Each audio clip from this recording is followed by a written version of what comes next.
កងទ័ពថៃកំពុងពន្លឿនការសាងសង់លេនដ្ឋានយោធានិងជំរកជនស៊ីវិលនៅតាមព្រំដែនកម្ពុជាថៃ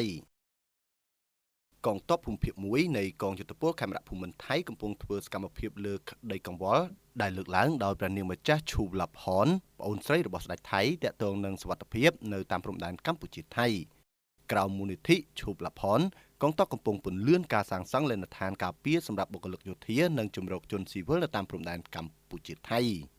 យោងតាមសារព័ត៌មានខៅសុតអ៊ីងលីសចេញផ្សាយកាលថ្ងៃទី16ខែតុលាឆ្នាំ2025បានឲ្យដឹងថាកាលពីថ្ងៃទី16លោកឧត្តមសេនីយ៍ឯកវរ៉ាយ៉ូឡុងសុវណ្ណមេបញ្ជាការយុទ្ធភូមិភាគទី1បានចុះពិនិត្យការដ្ឋានសំណង់នៅបាណុងឆានបាណុងយ៉ាកែវស្រុកខុកសុងខេត្តស្រះកែវ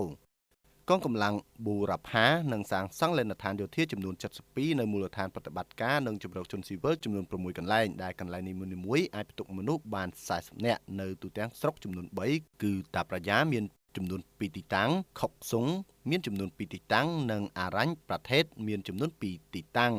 ការសាងសង់ដំបូងនឹងផ្ដល់អត្ថប្រយោជន៍ដល់លេនដ្ឋានចំនួន10និងជំរកជនស៊ីវិលចំនួន2អនាគតរបស់លោកអ្នកកាន់តែភ្លឺស្វាងដោយសាកលវិទ្យាល័យ Bill Braille